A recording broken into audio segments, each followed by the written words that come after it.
hermanos. Buenos días. Muchas gracias. Damos gracias al Señor por permitirnos estar en su casa para alabar su santo nombre. Qué privilegio tenemos. Siempre cuando se me da la oportunidad de presidir, yo doy gracias al Señor siempre por darnos la oportunidad de poder estar en un lugar así para alabar su nombre, para exaltar su nombre, para orar, para leer su palabra. Porque cuántos lugares, cuántos países no tienen este privilegio que nosotros tenemos. De verdad, hermanos, que es una maravilla. Yo quisiera en esta mañana que ustedes me acompañaran con sus Biblias a buscar dos pasajes. Nosotros estamos recibiendo con el pastor los martes esas preciosas enseñanzas y esta última que fue la de oración es impactante, hermanos. Y yo quisiera referirme un poquito a eso en esta mañana. Y vamos a buscar dos citas bíblicas. Una se encuentra en Mateo 14:23.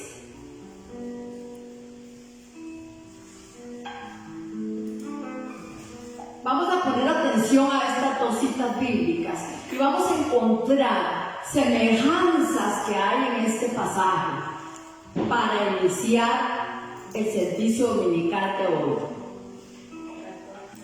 Dice San Mateo, capítulo 14, versículo 23. Despedida la multitud, subió al monte a orar aparte. Y cuando llegó la noche, estaba allí solo. Fíjense muy bien lo que hemos leído. Ahora nos vamos a San Juan, al Evangelio según San Juan, capítulo 6. Capítulo 6, el versículo 15.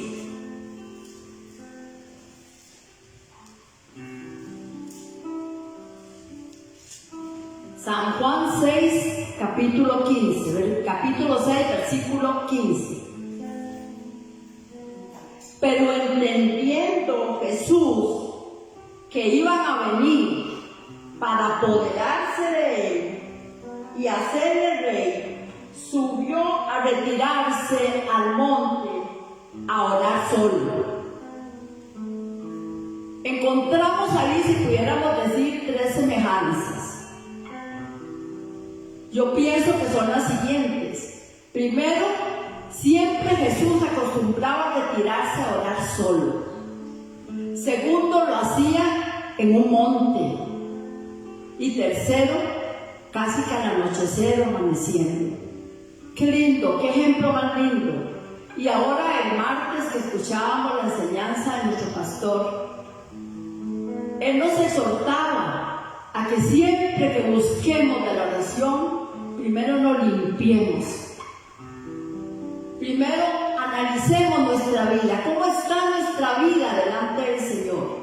Y pidamos perdón si tenemos que pedirle perdón al Señor por alguna cosa que hemos hecho, que al Señor no le ha agradado. Y limpiémonos.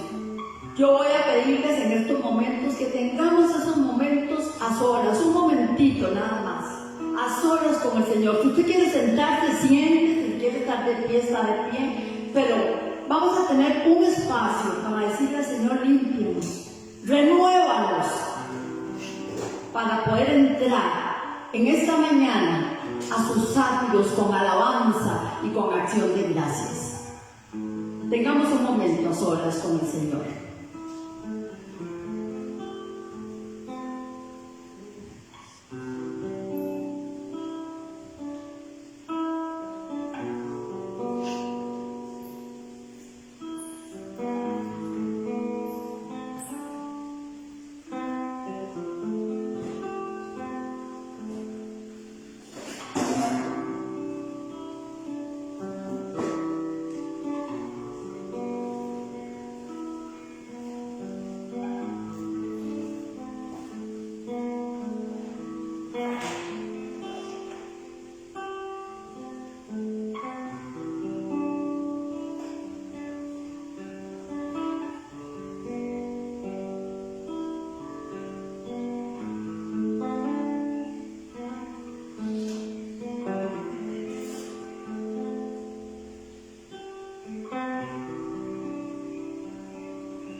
Gracias, Señor, por esta preciosa mañana que nos has dado. Gracias por poder levantarnos un día más y poder venir a habitar los hermanos juntos en armonía.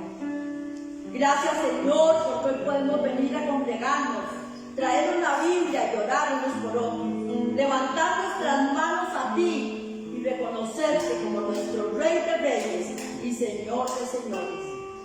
Gracias, Señor, porque nos llamas a llevar el mensaje de salvación a otras personas que no te conocen, a través de tantos medios, Señor, que tenemos hoy en día. Gracias, Señor, porque con estos pasajes nos demuestras una vez más tu humildad, tu amor por la humanidad. Señor, exaltamos tu nombre, porque para siempre es tu misericordia. Y te damos muchas gracias por habernos adoptado como tus hijos. Señor, tu palabra dice: venid a mí todos que estáis trabajados y cargados, y yo os haré descansar. Estamos aquí, Señor, porque necesitamos de ti. Estamos cansados, estamos atribulados, estamos preocupados, estamos enfermos, pero tu palabra dice: clama a mí y yo te responderé. Seguros estamos, Señor, que usted nos escucha, que usted nos escucha nuestras súplicas, porque tu palabra dice que todo lo que pidamos en oración creyendo, lo recibiremos. Creemos, Señor, que esta situación económica, creemos, Señor, que esta situación familiar, creemos, Señor, que esta enfermedad va a pasar y veremos tu gloria. Señor, en esta mañana oramos por nuestro país, Costa Rica, por nuestro presidente, por su gabinete. Pedimos, Señor, en el nombre de Jesús, si en ese gabinete hay personas que no te conocen, que las personas que te conocen sean instrumentos de bien para llevar a los que no te conocen a Cristo. Oramos, Señor, por nuestra comunidad Gozo de Libertad. Aviva el fuego del Espíritu Santo en cada uno de nosotros. Oramos por todos los adultos mayores de esta comunidad, por los que no han podido llegar, porque están enfermos, porque tienen alguna dificultad. Padre, en el nombre de Jesús, pedimos una protección divina sobre ellos, Señor. Pedimos, Señor, por los niños, por los jóvenes de esta congregación, por los jóvenes que no vienen a la iglesia, Señor. Tócales, Señor. Haz un toque especial en cada uno de ellos, Señor. Porque hoy el mundo los atrae por muchísimas cosas, Señor. Y quisiéramos, Señor, atraerlos para ti, Señor. Padre, en el nombre de Cristo Jesús, oramos, Padre Santo, por la familia pastoral, por nuestro pastor, Señor. Bendícelo, que tú lo tengas con salud, Padre Santo. Padre, bendice a Silvia, Señor, que está enfermita, Padre Santo. Pon tu mano sanadora sobre ella, Padre Santísimo. Gracias, Señor, por la forma en que tú lo preparas a él para instruir a su iglesia, Señor. Muchas gracias, Padre Santo. Señor, queremos poner en tus manos de amor a esta familia, Señor, que han perdido tan violentamente a sus niños en ese lugar, Señor, de Estados Unidos. Pedimos, Señor, fortaleza. Pedimos, Señor, que el Espíritu Santo de Dios venga poniendo la paz que sobrepasa todo entendimiento y dando resignación, Señor. Padre, no queremos lanzar el dedo acusador sobre nadie, porque no somos quien. Solo tú lo puedes hacer, Señor. Pero ponemos también a la madre, y a la abuela, y a la abuelita de este muchacho que cometió tan atroz crimen, Señor. Padre, no sabemos las situaciones que él pasó desde su niñez. Pero, Señor, en el nombre de Jesús, ayúdanos. Ayuda a nuestros jóvenes, Señor, a buscarte en ti. Señor, que no se invada su mente estos pensamientos inicuos, Padre Santo. Líbralos de todo mal, mi Dios. Llénalos de ti, Señor, porque sabemos que aquí hay familias que desean que sus hijos adolescentes te busquen, Señor.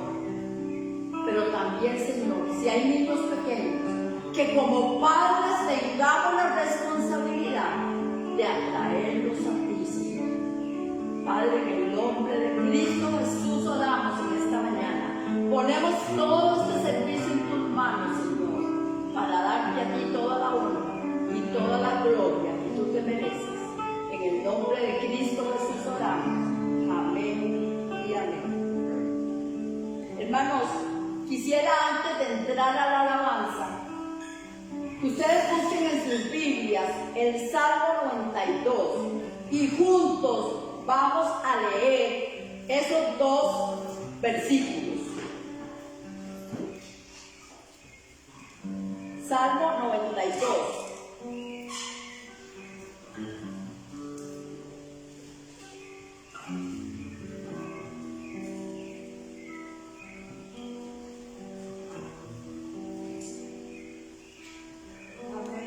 Muy bien, lo vamos a leer todos juntos y lo van a hacer propio para entrar con nuestro hermano Pastor Jorge a la alabanza y a la acción de gracias, ya conscientes de que la alabanza y la oración también son parte del servicio dominical.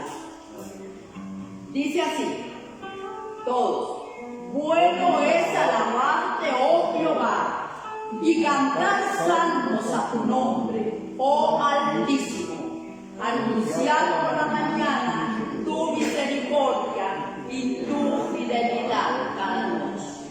Entremos a ese periodo de alabanza y oración por nuestro hermano.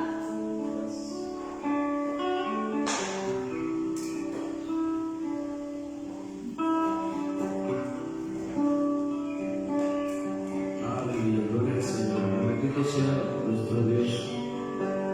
Bendito sea el Santo de Israel. Hoy venimos, Señor, delante de ti, Dios, humillado, reconociendo tu poderío y tu soberanía, Señor. Gracias te damos. Hoy levantamos, Señor, un altar de adoración, Dios, en este lugar, Señor. Nos alegramos en ti, Padre. Preparamos, Señor, nuestras mentes y nuestros corazones para recibir tu porción, Señor.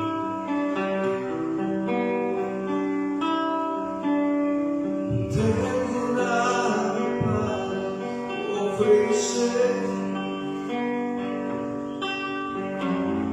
nada que te pueda sorprender, solo un corazón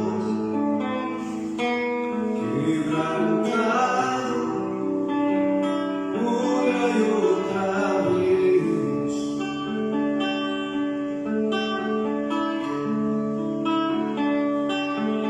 Y no hay nada que me queda por el más, nada que me apasione más, solo tu presencia, solo tu mirada me hace suspirar.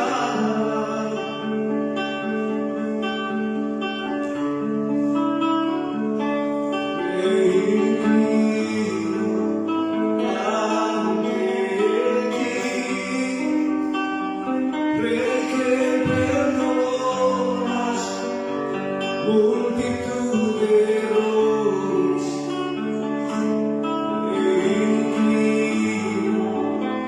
ofrecer.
eres la luz que brilla en las tinieblas. Abre mis ojos, pude mi corazón adorar tu hermosura, esperanza de vida eres tú.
en esta mañana, Santo Dios.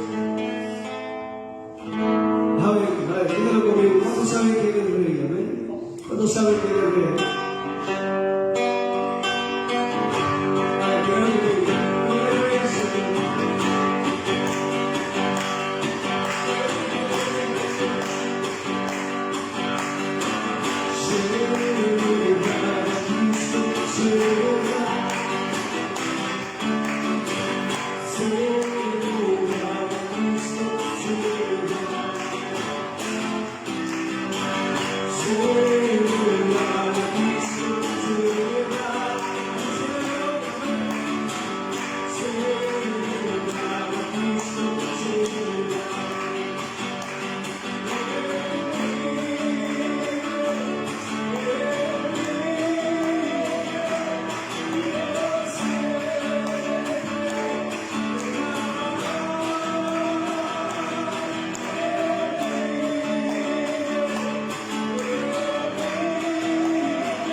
Santo es el Señor, mi hermano.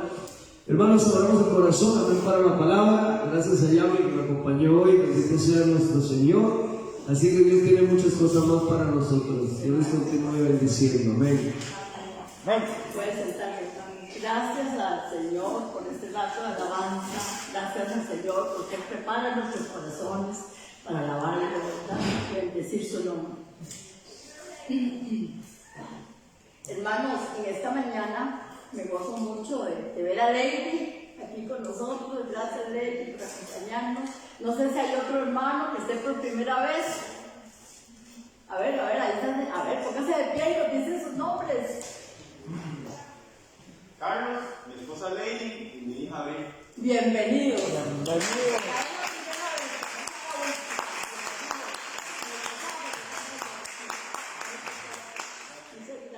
¿Hay otro hermano? ¿Todos somos ya de la casa? Bueno, muy bien. Vamos a recibir a nuestro pastor que nos trae la palabra en esta mañana. Siempre de mucha bendición. Vamos a orar por él. Si gusta poner sus manos al frente para bendecirlo. Siempre nos trae palabra del Señor, ¿verdad? Te damos gracias, Señor, en esta mañana por todo lo que hemos recibido, porque has preparado nuestros corazones, Señor, para escuchar ahora la palabra de nuestro pastor. Tú se la has puesto, Señor, porque todo lo que emana de la boca de nuestro pastor viene de ti. Y por eso te alabamos, Señor, te bendecimos. Úsalo, Señor, como siempre lo usa como un instrumento para cada uno de nosotros. En el nombre de Jesús. Amén.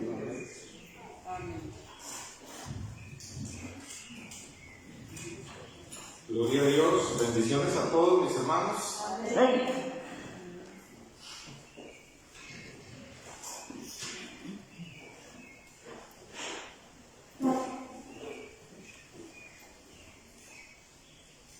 Vamos a abrir en esta mañana el libro de Santiago, que es el estudio que vamos a comenzar a desarrollar estos domingos.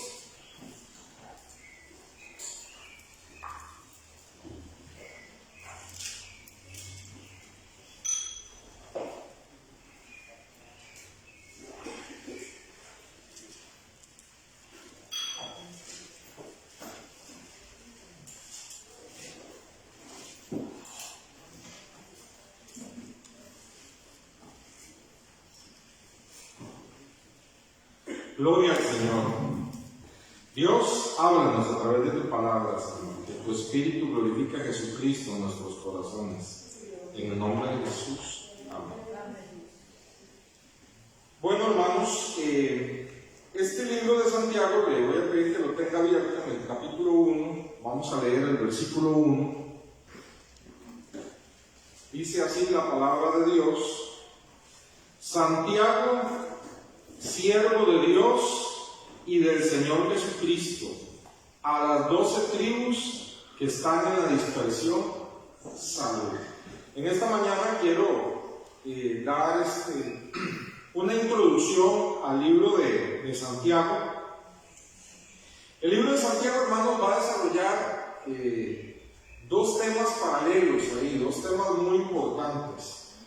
Uno de ellos es confrontar a las personas que van a la iglesia, confrontar a la gente que está en la iglesia, confrontarlos consigo mismo y con Dios para que se den cuenta si han nacido de nuevo, si de verdad son cristianos, si de verdad tienen un encuentro con Dios. Y la segunda línea, hermanos, que tiene Santiago es un grito a la iglesia diciendo, ya es tiempo de madurar. Una exhortación a nosotros los creyentes diciéndonos, es tiempo de madurar. Alaban al Señor, hermanos. Muy bien. Hablemos un momento de quién era Santiago. Santiago se presenta a sí mismo, ¿verdad? Él hace una carta de presentación y él dice, yo soy, primeramente dice, a ver qué dice ahí, Santiago 1:1. Siervo de Dios. Siervo de Dios y del Señor Jesucristo. Él se presenta, hermanos, a sí mismo como siervo. Y si usted se da cuenta, todos los hombres de la Biblia que han sido usados poderosamente, ellos se presentan como siervos. Moisés, siervo de Dios. Josué, siervo de Moisés. Y más adelante, siervo de Dios. Daniel, siervo de Dios. Pablo, siervo de Dios. Y aquí vemos a Santiago presentándose como siervo de Dios. Ahora, hoy en día muchos han usado esta frase de siervo de Dios más bien para darse importancia, ¿verdad? Para darse importancia. Y ahora con nosotros el gran siervo de Dios, ¿verdad? Y decía un famoso predicador que si el gran siervo de Dios, ¿verdad? Si es grande, no es siervo, ¿verdad? Si es grande, no es siervo, ¿verdad? Entonces, porque a la luz de la palabra de Dios, ahí en griego aparece una palabrita doulos, que es la que siempre se va a traducir como esclavo, como siervo. La palabra siervo en realidad pudo haberse traducido esclavo.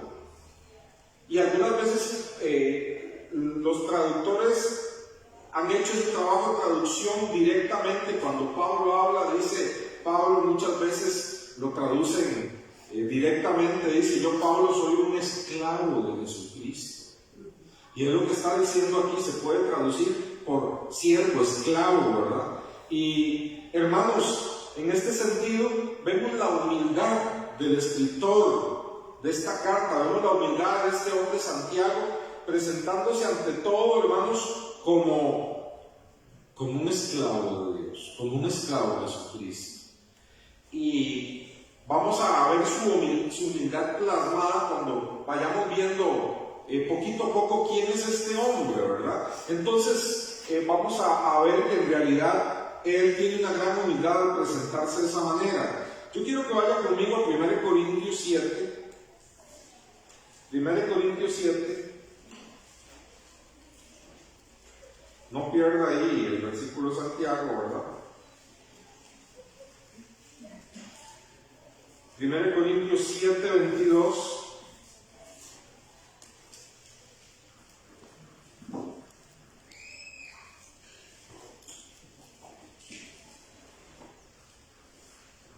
Dice así: porque el que en el Señor fue llamado siendo esclavo, liberto es del Señor. Asimismo, el que fue llamado siendo libre, ¿qué dice?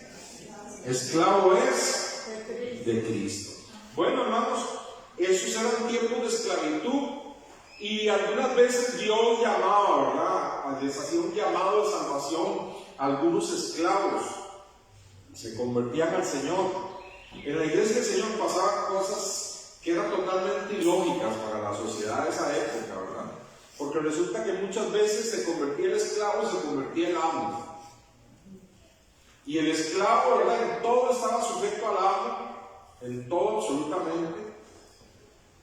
Pero cuando llegaban a la iglesia, el amo y el esclavo, resulta que en la iglesia el esclavo era el pastor. Imagínense qué tremendo, ¿verdad?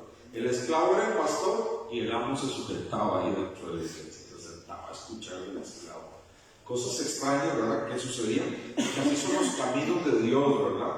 Dice la Biblia que en el Señor no hay esclavo ni libre, ni judío ni gentil, ¿verdad? No hay hombre ni mujer, todos somos iguales ante los ojos del Señor Jesucristo. ¿Alaban al Señor? Pero entonces aquí dice el verso 22, esos eran tiempos de esclavitud. Porque el que en el Señor fue llamado siendo esclavo, tiene libertad en Cristo. En Cristo Él es libre, aunque siga siendo esclavo, en Cristo Él es libre.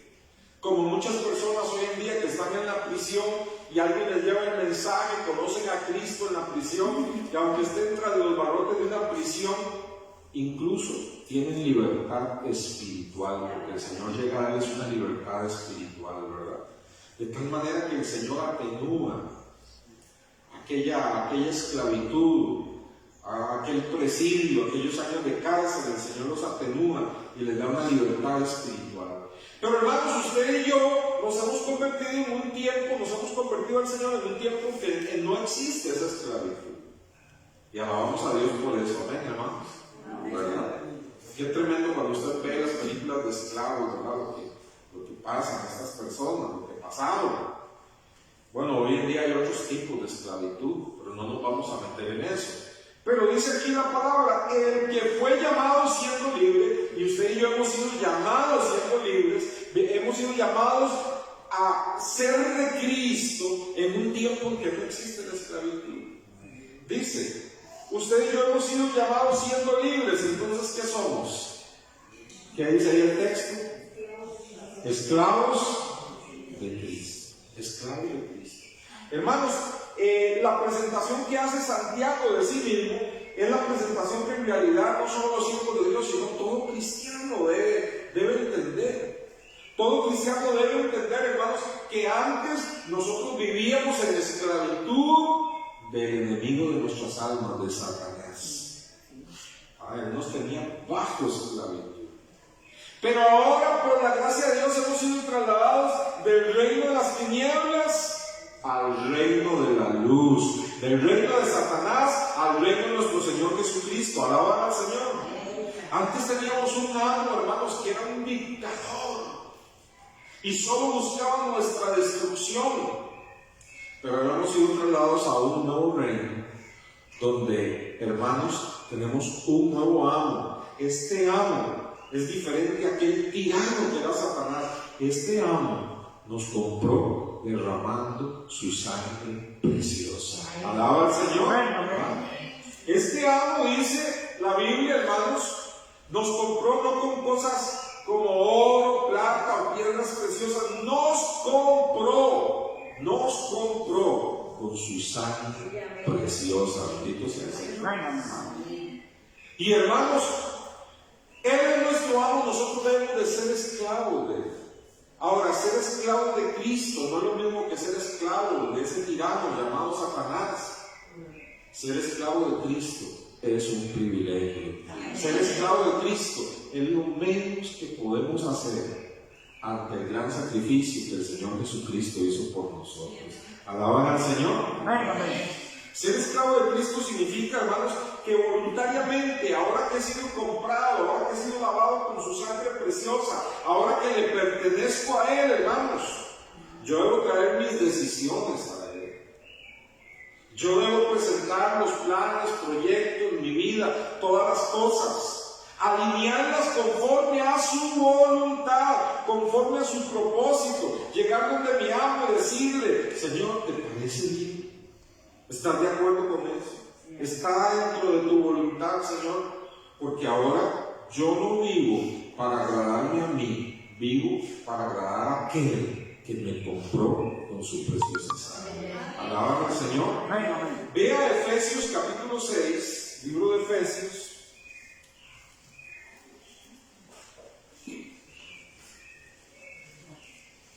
Libro de Efesios,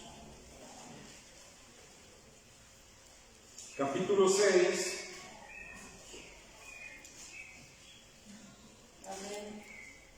Dice así, Efesios 6, verso 6, dice: no sirviendo al ojo, como los que quieren agradar a los hombres, sino como que, como siervos de Cristo. Vivamos como siervos de Cristo, vivamos como esclavos de Cristo.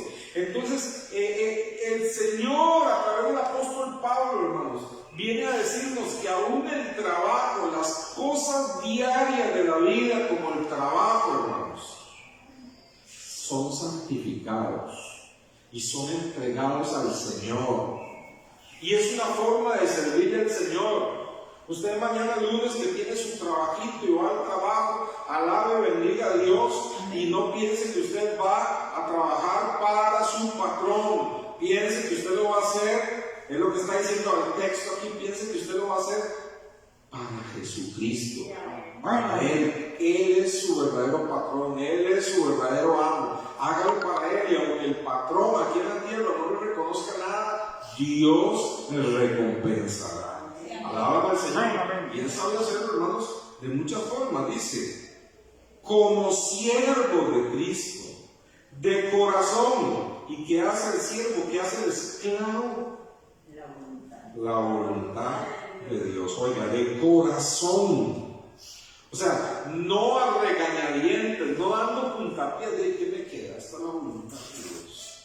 No, de corazón, haciendo la voluntad de Dios, sirviendo de buena voluntad, como al Señor y no a los hombres, sabiendo que el bien que cada uno hiciere, ese recibirá del Señor. ¿Alaban a Dios? Entonces, ve qué tremendo. Una palabra tan sencilla, una presentación nos introduce a lo que es la vida del creyente. Santiago dice: yo soy esclavo de Cristo, yo vivo para Cristo.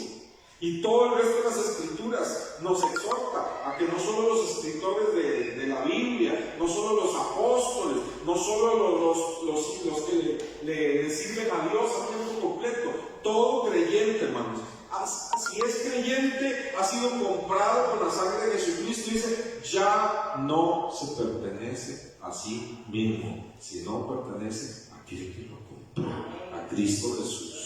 Y entonces, si le pertenecemos a Él, ¿qué era lo que hacía un esclavo? Únicamente la voluntad de su Señor.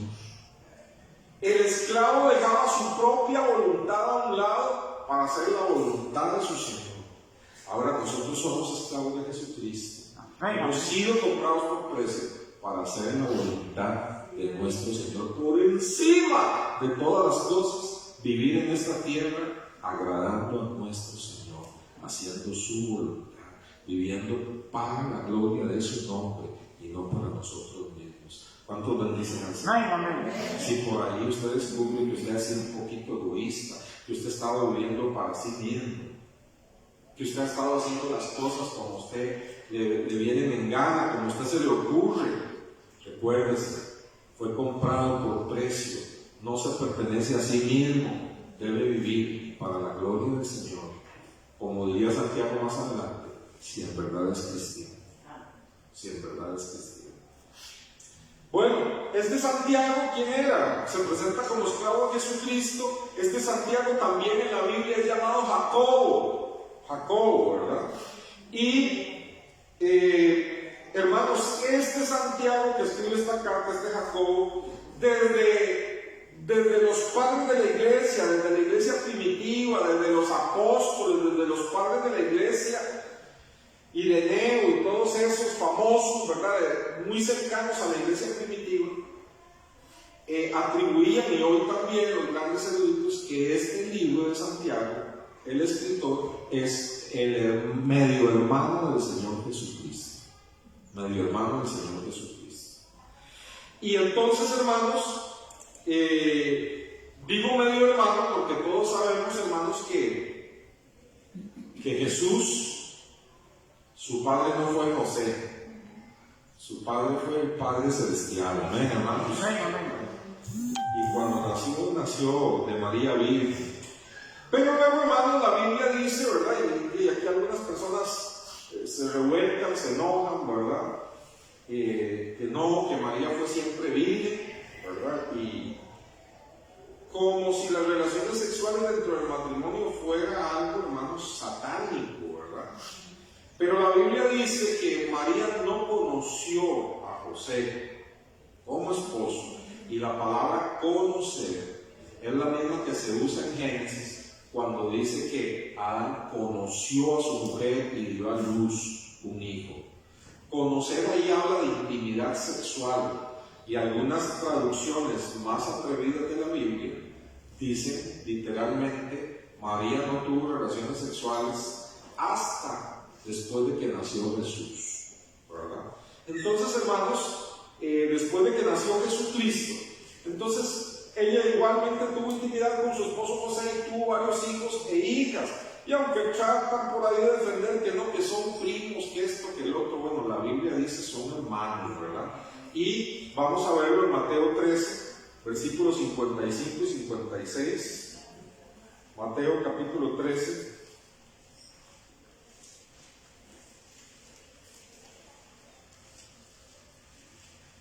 Versículos 55 y 56.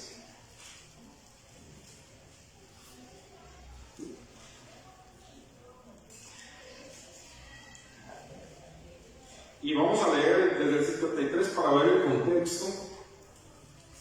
¿Lo tienen? Amén. Mateo 13, 53 dice: aconteció que cuando terminó Jesús estas parábolas, se fue de allí, y salía y venido a su tierra, les enseñaba en la sinagoga de ellos, de tal manera que se maravillaban y decían: ¿de dónde tiene esta sabiduría y estos milagros? ¿No es este el hijo del carpintero? ¿No se llama su madre María y sus hermanos Jacobo, José, Simón y Judas? 4 hermanos, 4 medio hermanos, ¿verdad? Y ese Jacobo también es el mismo Santiago. Y dice: ¿no están todas sus hermanas con nosotros? Ahora, la cultura judía era un poquito machista, ¿verdad? Entonces, la cultura judía, por lo general, nunca pone el nombre de las mujeres, ¿verdad? Era muy machista. Entonces, vean que cita los nombres de los hermanos y dice, verso 56, ¿no están todas sus hermanas con nosotros? ¿De dónde pues tiene todas estas cosas? Y se escandalizaban de él. Pero Jesús les dijo: no hay profeta sin honra, sino en su propia tierra y en su casa. Y no hizo allí muchos milagros a causa de la incredulidad de ellos. ¿Por qué no pudo hacer muchos milagros? Porque había incredulidad. Porque todos sabían que él era el hijo del carpintero, aunque en realidad no lo era, él era su padrastro, pero sabían que él era hijo del carpintero, el hijo de María, que tenía 4 hermanos, que uno de ellos era Jacobo, Santiago, y que tenía varias hermanas. Y en otra ocasión, si no me equivoco, en Marcos, tal vez podamos verlo, creo que está en Marcos 3.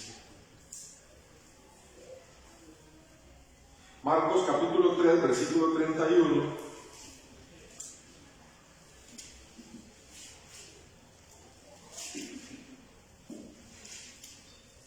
Dice así, 3:31. Vienen después sus hermanos y su madre, y quedándose afuera, pero prestó atención, ¿quiénes vinieron? Sus hermanos y su madre. Y quedándose afuera, enviaron a llamarle. Y la gente que estaba sentada alrededor de él dijo: tu madre y tus hermanos están afuera y te buscan. Que era lo más cortés, ¿verdad? Que el Señor Jesús les dijera: un momentito, ¿verdad? Voy a ver qué quiere mi madre y mis hermanos, ¿verdad? Pero él les respondió diciendo: ¿quién es mi madre? ¿Y quiénes son mis hermanos? Y mirando a los que estaban sentados alrededor de él, dijo: he aquí mi madre y mis hermanos. Porque todo aquel que hace la voluntad de Dios, ese es mi hermano, y mi hermana, y mi madre. ¿Cuántos les dicen al Señor? Los que hacen la voluntad de Dios, pasamos a ser familia del Señor Jesucristo. Pero hermanos, vemos ahí que él tenía varias familias, ¿verdad? Tenía familia. Y en Marcos 6 también, Marcos 6:3, y que Santiago era su medio hermano. Dice: ¿no es este el carpintero, hijo de María, hermano de Jacobo, de José, de Judas y de Simón? ¿No están también aquí con nosotros sus hermanas?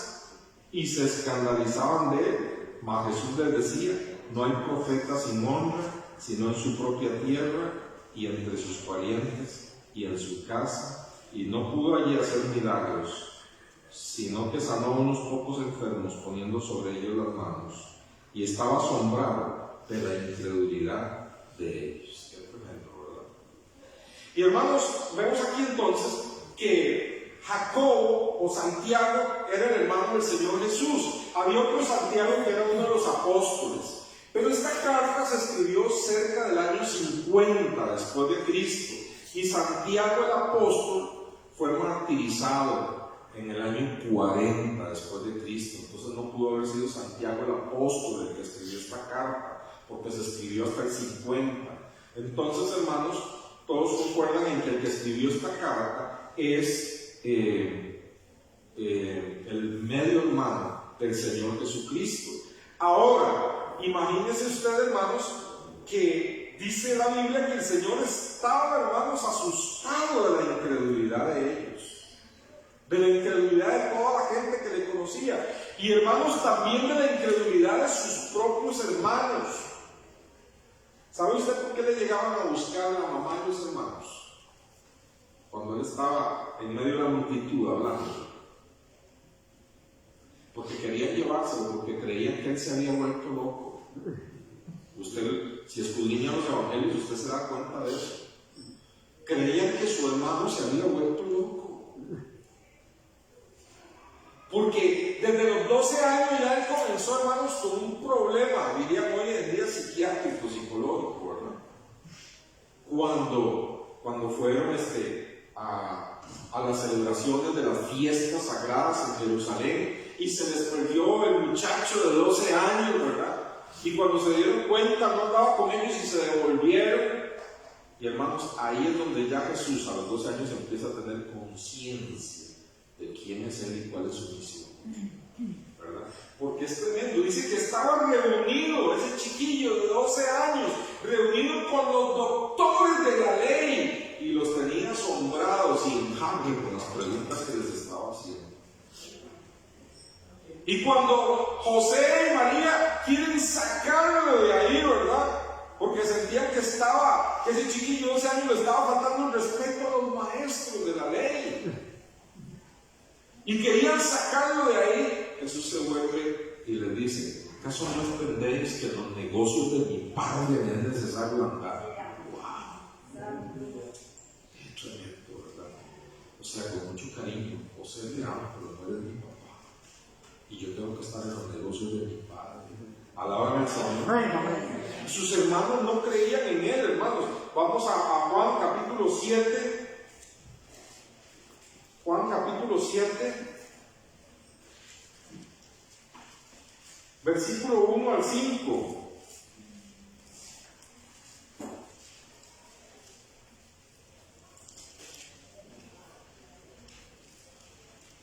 Juan capítulo 7, versículo 1 al 5 dice: después de estas cosas andaba Jesús en Galilea, pues no quería andar en Judea porque los judíos procuraban matarle. Estaba cerca la fiesta de los judíos, la de los tabernáculos, y dijeron: ¿quiénes? Sus hermanos: sal de aquí y vete a Judea, para que también tus discípulos vean las obras que haces, porque ninguno que procura darse a conocer hace algo en secreto. Si estas cosas haces, manifiéstalas al mundo. ¿Usted cree que le estaban dando un consejo? No. Ahí lo están, hermanos, lo están cuestionando, se están burlando de él, están haciendo lo que hicieron muchos cuando Jesús estaba en la cruz, ¿verdad? Si de verdad eres de Dios, bájate, sálvate a ti mismo. Estaban diciéndole lo mismo: ¿por qué no vas a Judea? ¿Por qué, si ahí procuran matarte, por qué no vas de una vez y te vas a dar a conocer públicamente? Sus hermanos, hablándole mal. Dice, verso 5: porque ni aun que sus hermanos creían en él. ¿Se da cuenta? Sus hermanos no creían en Jesús, no creían en el ministerio de él. Lo rechazaban. No creían en él. Santiago, el que escribe esta carta que estamos estudiando, no creía en él. Verso 6: entonces Jesús les dijo: mi tiempo aún no ha llegado, mas vuestro tiempo siempre está presto. Ahora vamos, hermanos, quiero que vean un pasaje también conmigo. Marcos, vamos a quedar ahí en Juan 7. Entonces, hermanos, yo quiero que usted vea algo interesante. Al Señor Jesús, sus propios hermanos no creían en él, lo rechazaban, lo hacían a un lado. ¿Ha leído usted esa escritura que dice que el Señor Jesús nos dio ejemplo para que siguiéramos sus pasos? Y que, ¿por qué nos extrañamos cuando sufrimos? Porque si lo hicieron con el Maestro, ¿acaso no lo harán también con nosotros? Cuando nosotros venimos a Cristo, muchas veces, no en todos los casos, pero muchas veces cuando venimos a Cristo, hermanos, los primeros que se burlan son la propia familia. Los primeros que no creen en el cambio que estamos experimentando en nuestra vida son la propia familia. Los primeros que nos van a mandar preguntas como las de los hermanos de Jesús, preguntas sarcásticas. Cada error que cometemos, porque no somos como el Señor Jesucristo, ¿verdad? Que Él no pecó, fallamos. Y entonces cada vez que fallamos, cada vez que cometemos un error, no es nuestra propia familia la primera que empieza a decirnos: ¿y hay parte de esta? No es que usted es cristiano, que vergüenza. Y los usa el diablo para ser cristiano como usted mejor. ¿A cuánto les ha pasado? Pero de qué nos extrañamos, hermanos, y venimos por la cabeza, qué difícil que es la vida cristiana. Hermanos, ¿de qué nos extrañamos? Si los propios hermanos del Señor Jesús lo hicieron con Él. Dice el Señor: si lo hicieron con el Maestro, ¿cómo no lo harán con nosotros? Y eso es cualquier cosa, hermanos. Tiempos atrás era más difícil. Tiempos atrás ser cristiano era que lo echaran de la casa de uno si era joven, que lo desheredaran, que le dijeran, a esta casa no vuelva. Ah, ahora se hizo evangélico como su esposa. Bueno, aquí ya usted no es mi hijo, no vuelva. Antes era así, hermano. Tal vez hoy no tanto, pero antes era así. Pero ¿de qué nos extraña? ¿De qué nos extraña que el amigo, que los más cercanos, hermanos, se burlen de nosotros y no crean en nuestra entrega en Cristo? Pero yo le voy a decir algo: si perseveramos, si caminamos en los caminos del Señor, si vamos adelante queriendo como esclavos de Jesucristo agradarle a Él, nuestra vida va a ir dando cambios, hermanos. Y Dios, el Espíritu Santo, va a trabajar en nosotros de tal manera que nuestro testimonio cada día sea mejor, y aquellos que en unos momentos se burlaron de nosotros, después se van a acercar a decir: mire, usted podría orar por mí. Usted que Dios lo oye, que yo he visto que Dios lo oye. ¿Cuántos alaban al Señor? Es el testimonio del Espíritu. Porque ¿qué pasó con Santiago? Lo vemos escribiendo una carta del Nuevo Testamento, el incrédulo, el que no creía en su hermano. ¿Qué fue lo que sucedió para que Santiago creyera en Cristo? ¿Sabe qué fue lo que sucedió? Que vio a su hermano levantarse de la muerte, que vio a su hermano resucitar, y después de la resurrección de su hermano, de su medio hermano Jesucristo, después de la resurrección no le quedaban dudas: Él es el Hijo de Dios. Bendito sea ese Dios. No le quedaban dudas. Ahora entendemos, hermanos, por qué Santiago se presenta en humildad como esclavo, porque Santiago tuvo un plus ahí. Ese es el hermano del Señor Jesús. Ese es el que, oye, él lo conoció, desayunó con él, jugó con él, vivieron juntos. Y todo el mundo quería, una vez que Santiago se convirtió, todo el mundo quería estar cerca de Santiago. Pero él dice: yo soy esclavo de Cristo. No me olviden, yo soy esclavo de Cristo. Pero este Santiago llegó a ser un líder tremendo, porque llegó a ser el pastor de la iglesia más grande en ese tiempo, el pastor de la iglesia de Jerusalén, ¿verdad? Vamos a 1 Corintios capítulo 15.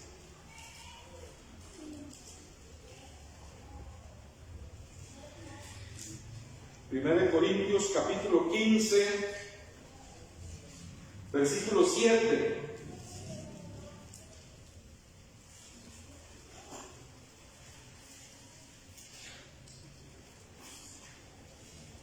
¿Ya lo tienen? Vamos a leer Santiago 15:4 para entender de lo que viene hablando. Dice: y que fue sepultado, está hablando de Jesús, y que resucitó al tercer día conforme a las Escrituras, y que apareció a Cefas y después a los 12, después apareció a más de 500 hermanos a la vez, ¿verdad? Una vez resucitado, de los cuales muchos viven aún y después ya duermen. Y después se apareció ¿a quién? A Jacobo, a Santiago, a su medio hermano. Se le apareció aparte a él.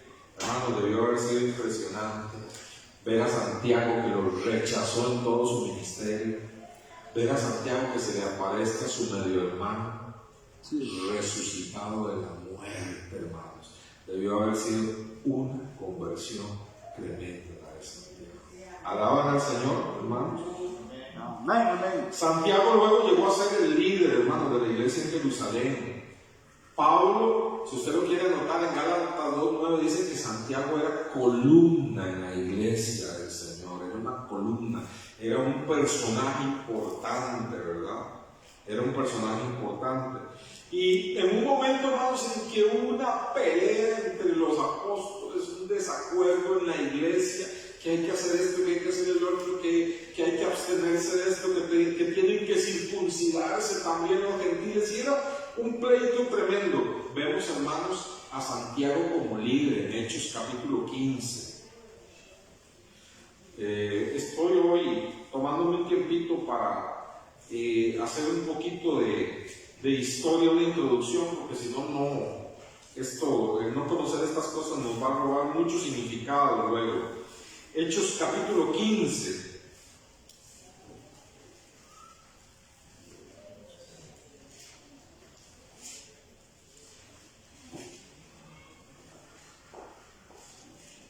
Gloria al Señor.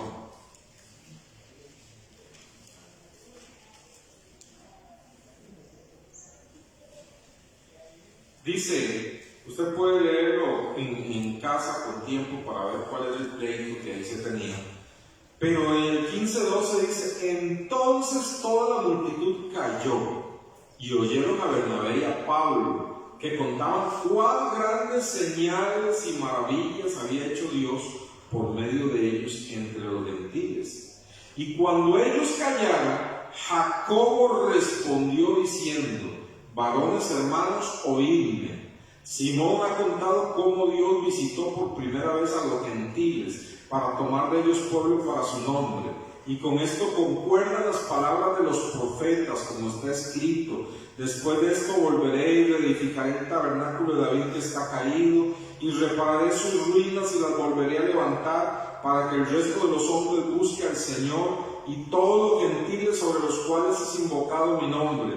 Dice el Señor, que hace conocer todo esto de tiempos antiguos, por lo cual yo juzgo que no se inquiete a los gentiles a que se conviertan a Dios, sino que se les escriba que se aparten de contaminaciones de los ídolos, de fornicaciones, de ahogado y de sangre.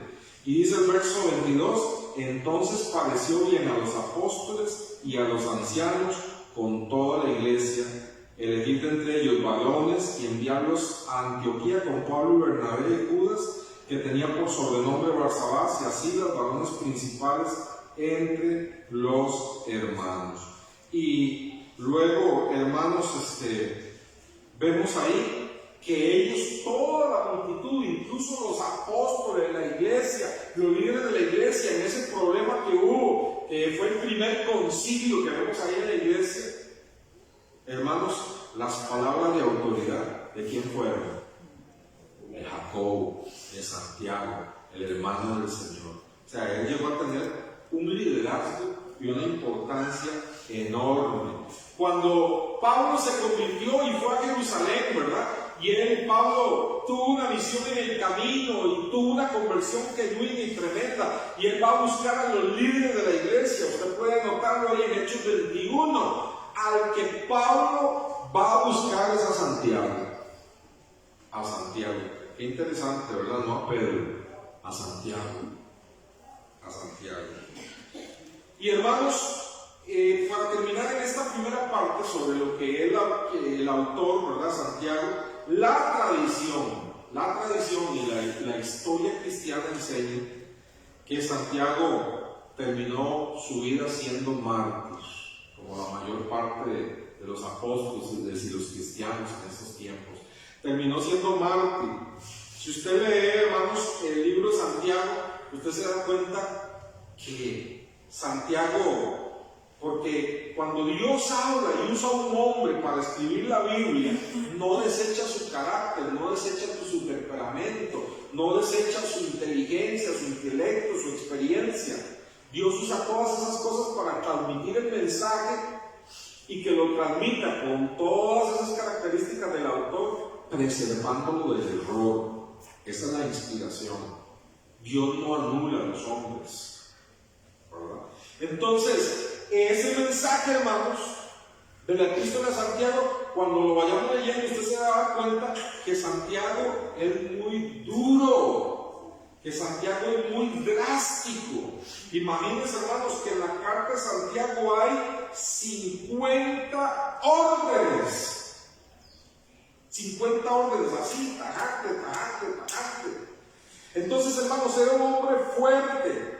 Y era un hombre que, según la tradición, confrontó a los religiosos de la época, confrontó al igual que su hermano Jesús, confrontó a los fariseos, confrontó a los religiosos, confrontó. Y dice la tradición, hermanos, que los fariseos, los religiosos, lo llevaron al pináculo del templo, como a Jesús, y desde ahí lo arrojaron. Y no se quedaron contentos con eso, sino que bajaron y lo terminaron de matar, dándole con palos hasta que lo mataron. Eso dice la historia y la bendición. Así que alabamos al Señor por esta palabra que Dios dejó a través de este hombre de Dios. Nos dicen al Señor, y qué testimonio tan precioso, si eres el medio hermano del Señor Jesús, qué testimonio tan precioso, hermanos, porque mire, si hay alguien que nosotros no podemos engañar, es nuestra familia. Si alguien quiere saber si uno es cristiano o no es cristiano, el primer lugar a donde deberían de preguntar es a la familia. Si hay alguien hay un lugar en el que a uno le dicen las cosas sin anestesia, es en la casa, ¿no es cierto? ¿Ah?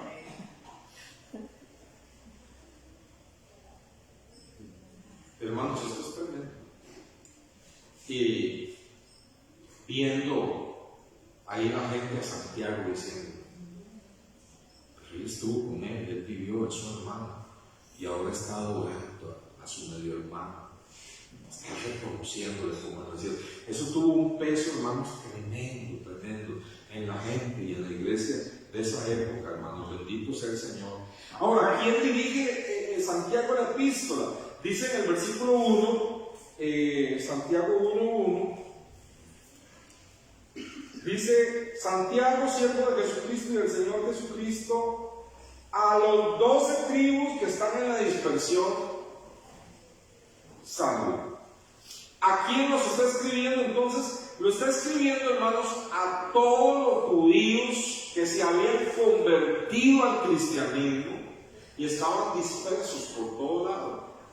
¿Usted se acuerda, hermano, haber leído en el libro de los Hechos que se derramó el Espíritu Santo ¿dónde? Sí, en Pentecostés. ¿En qué lugar? En Jerusalén. Y que ahí se celebraba la fiesta, hermanos, una fiesta religiosa. Y dice que cuando el Espíritu Santo se derramó y cayó sobre los 120 que estaban reunidos en un aposento alto, dice que fue un escándalo tan tremendo, ¿verdad?, que se oyó aquello hablando en lenguas y de todo, que una gran multitud de los que iban a la fiesta en Jerusalén, que eran judíos, que venían, habían sido dispersados en diferentes países y venían a hacer una peregrinación una vez al año. Dice que corrieron y se reunieron para ver qué era lo que estaba pasando, qué era aquel escándalo. Y dice que había judíos, partos, medos, elamitas, de Mesopotamia, del Poncio, de Frigia, empieza a mencionar todas las naciones de donde venían esos judíos. Y esos judíos que venían de esas naciones ya incluso estaban perdiendo su idioma original. Hablaban un poco de arameo, pero más que todo hablaban el idioma de esas naciones. ¿Y cuál fue el milagro que sucedió en Pentecostés? Que los apóstoles empezaron a hablar en lenguas, pero esas lenguas que hablaban en ese momento eran los idiomas de esa gente.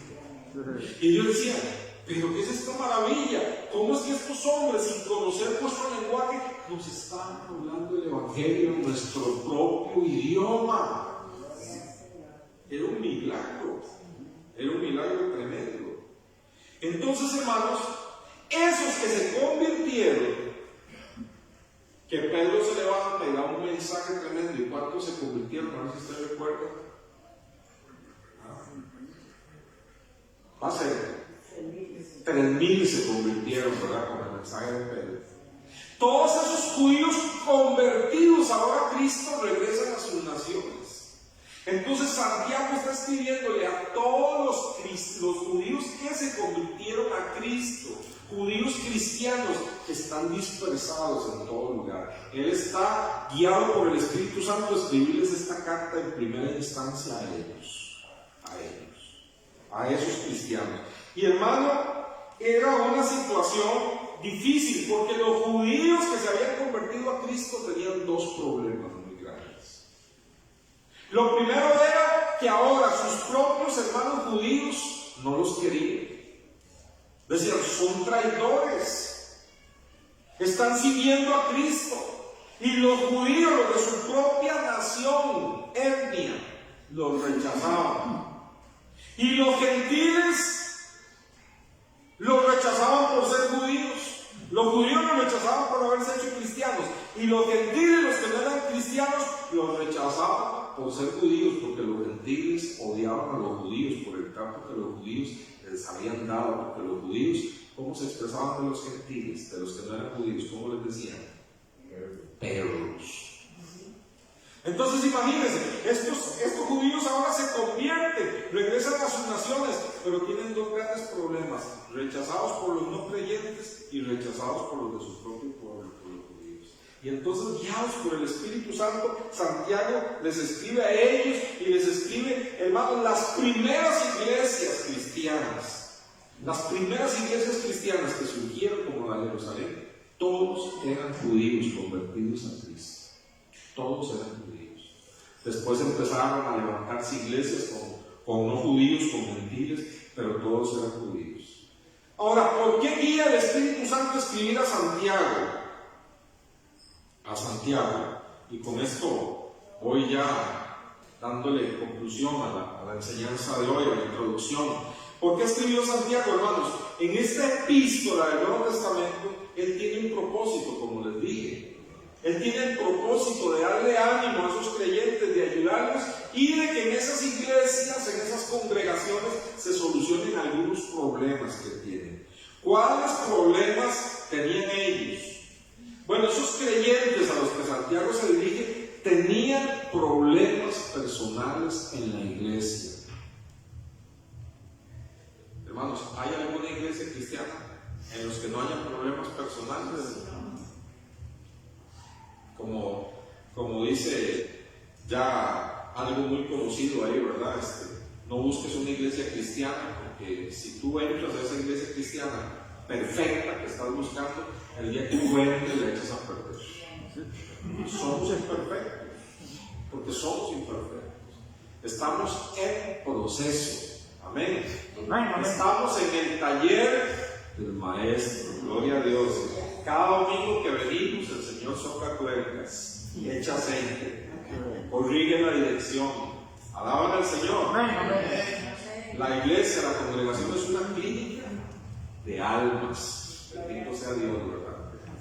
Y a veces duele cuando el Señor pasa el bisturí y lo pasa sin anestesia también, ¿verdad? Ok, Santiago escribe porque alumnos cristianos que en esas congregaciones tenían problemas personales en la iglesia.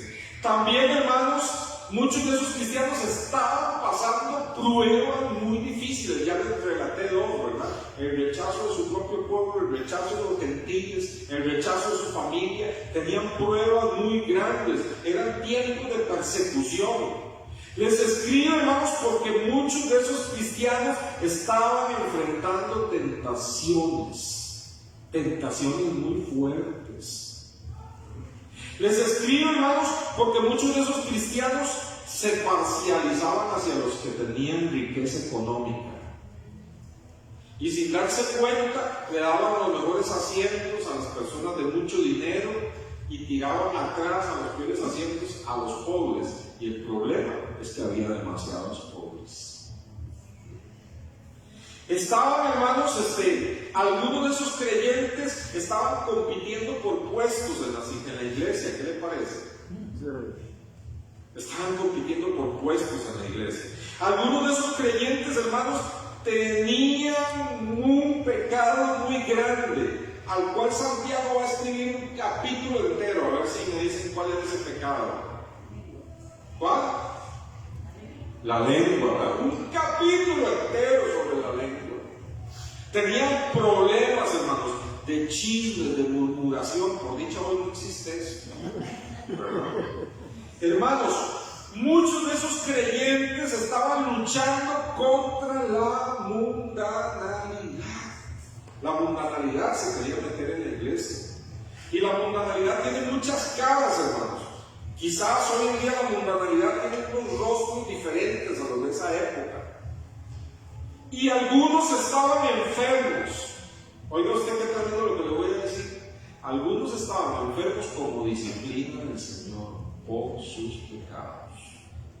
Porque el Señor al que ama, castiga y disciplina. Y dice 1 Corintios 11 que Muchos participan de la cena del Señor sin confesar sus pecados y por eso muchos enferman y otros mueren. Es duro este evangelio, lo que dice la Biblia. Ahora la pregunta, vale que esos problemas eran allá en la época de Santiago, ¿verdad? Hoy no los tenemos, ¿verdad que no? Sí. Pareciera más bien que Santiago, hermanos, nos conoce. Parece que Santiago es de esta época y está escribiendo los problemas de la iglesia de esta época. ¿Verdad que sí? ¿Acaso no tenemos en nuestras iglesias personas que están sufriendo, hermanos, problemas grandes?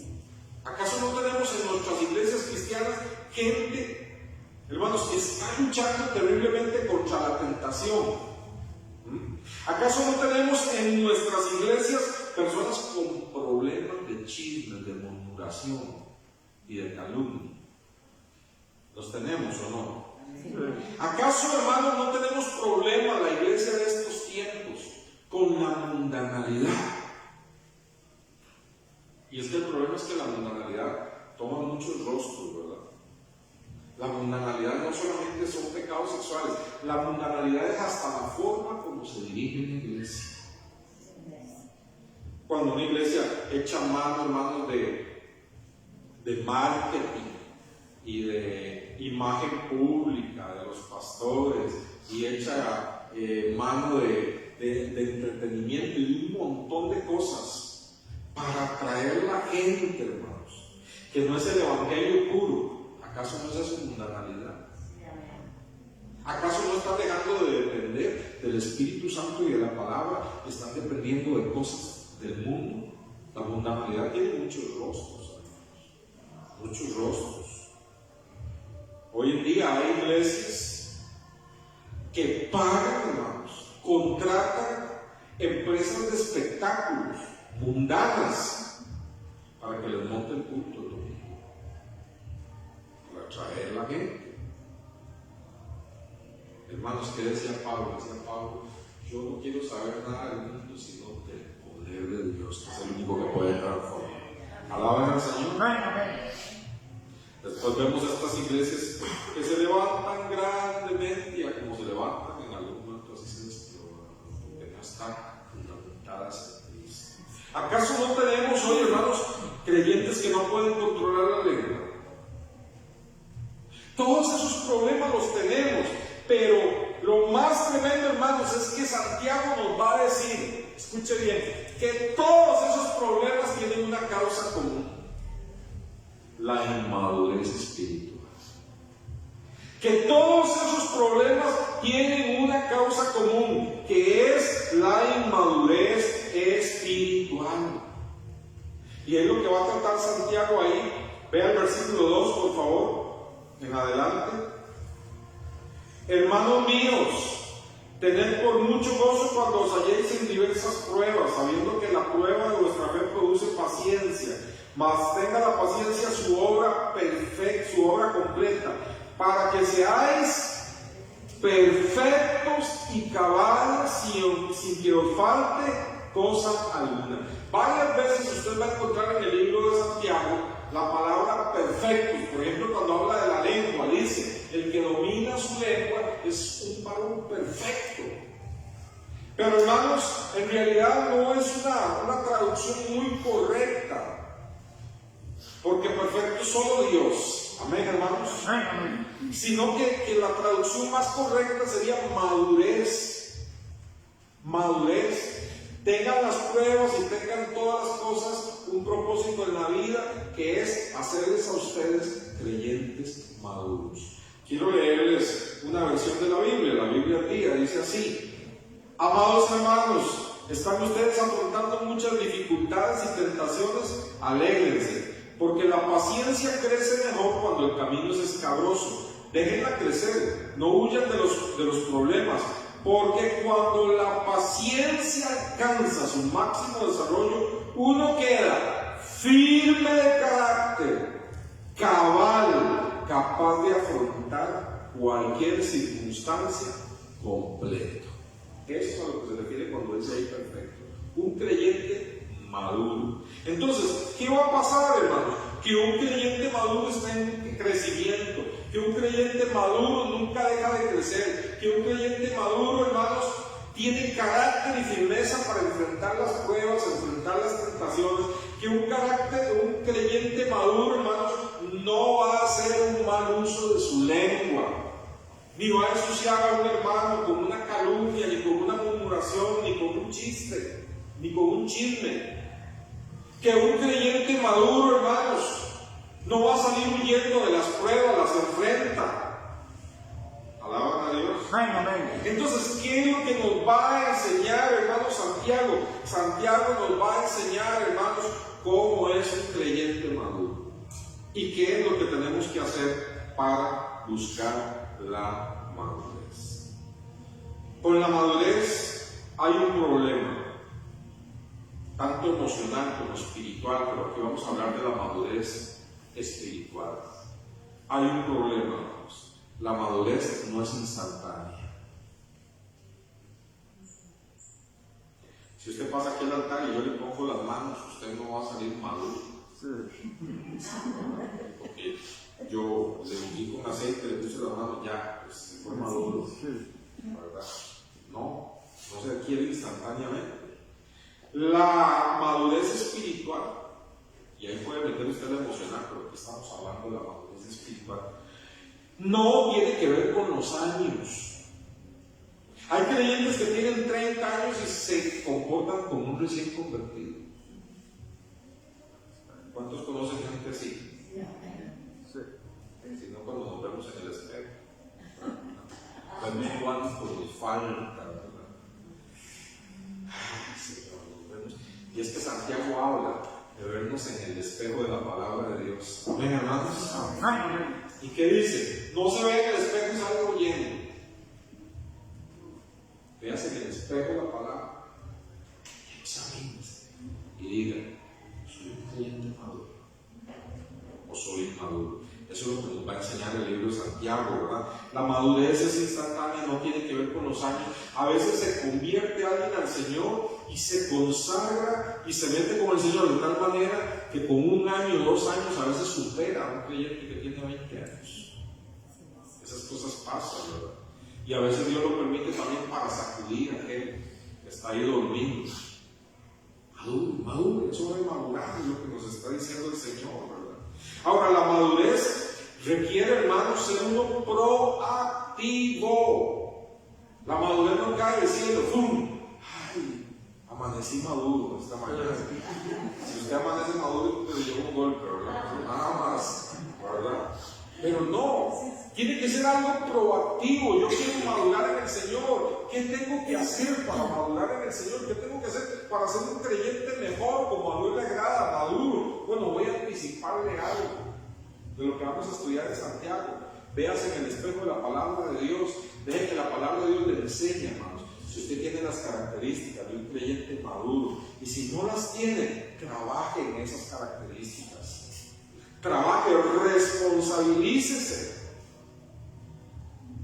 Hermanos, a veces unos en la vida los golpes lo maduran. La persona que ha sufrido mucho desde niño, ¿verdad? Que tuvo que hacerle frente a la vida desde niño con muchos problemas y muchas cosas, gente que tuvo que trabajar desde los 6, 7 años y todo. Usted los ve jóvenes y son muy maduros porque han tenido, la vida los ha madurado, ¿verdad? Emocionalmente, no espiritualmente, pero emocionalmente. La vida los ha madurado. Pero, hermanos, otra de las formas en que nosotros, un ser humano, adquirimos madurez en la vida es, por ejemplo, cuando vienen los hijos. Sí queremos. Cuando vienen los hijos, sí queremos. ¿Por qué? Porque cuando vienen los hijos, uno se olvida de uno mismo. Se olvida de sus propias necesidades. Y adquiere una responsabilidad. Y el olvidarse de uno mismo y adquirir esa responsabilidad, lo madura a uno en la vida. Amén. Amén, amén. Ahora, el que es un padre huidizo de la responsabilidad seguirá siendo una persona inmadura. Entonces, ¿qué le estoy diciendo con esto? Que el asumir responsabilidades en la vida nos madura emocionalmente. El asumir nuestras responsabilidades en la vida espiritual. El asumir lo que la Biblia me dice que yo debo hacer, cómo debe ser mi conducta, cómo debe ser mi vida espiritual, las disciplinas de la vida espiritual. El asumir esas cosas va a hacer de mí un creyente maduro que le va a dar la gloria a Dios, un esclavo de Jesucristo. El no asumir las responsabilidades como cristiano va a hacer que yo viva como un creyente inmaduro, carnal, un niño en Cristo. ¿Qué quiere ser usted, hermano? Yo sé que todos queremos madurar en el Señor. Amén, hermanos. Amén. Todos. La madurez cristiana requiere constantes esfuerzos. Madurar duele. ¿Sí o no? Madurar duele. Hermanos, en la vida práctica, cuando hay hijos y uno tiene que madurar, duele porque lo primero que pierde es la libertad. ¿No es cierto? Hasta el descanso, la plata, la paz, ¿verdad? Sí. La madurez cristiana es algo que requiere de constantes esfuerzos. Debemos de medir nuestro crecimiento a la luz de la palabra de Dios. Escuche esto, hermanos. Los creyentes maduros son creyentes felices a pesar de cualquier circunstancia. Tienen el gozo del ser. Los creyentes maduros son útiles. Siempre están diciéndole al Señor: ¿en qué puedo servirte? ¿Qué puedo hacer por mi hermano? ¿Qué puedo hacer por mi hermana? ¿Qué puedo hacer por la obra de Dios? ¿A quién puedo llevarle el mensaje de salvación? Eso es un creyente maduro. ¿Por quién puedo orar? Un creyente inmaduro: ay, es que en la iglesia no me ama. Ay, es que en la iglesia el pastor me hizo mala cara y tal vez el pastor andaba con dolor de muela, ¿verdad? Ay, es que vea la cara de aquel hermano, como de un hermano, tal vez el hermano con estreñimiento, ¿verdad?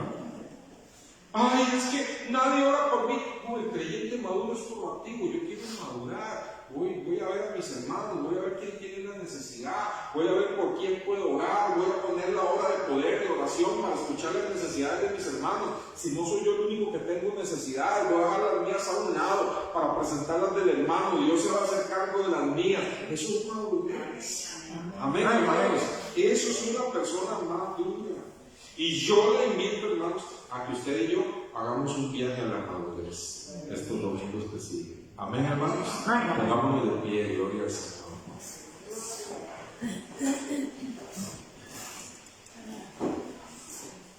Te damos la gloria, amado Señor Jesucristo, por hablarnos, Dios Santo, a través de tu palabra en esta mañana.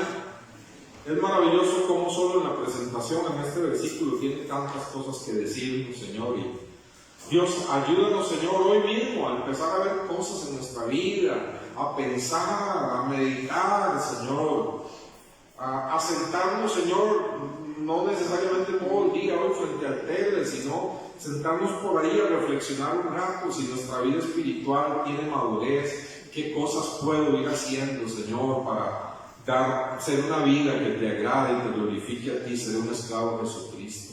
Ayúdanos, Dios, confróntanos con tu palabra, llénanos con el poder de tu Espíritu Santo. Ayúdanos, Señor.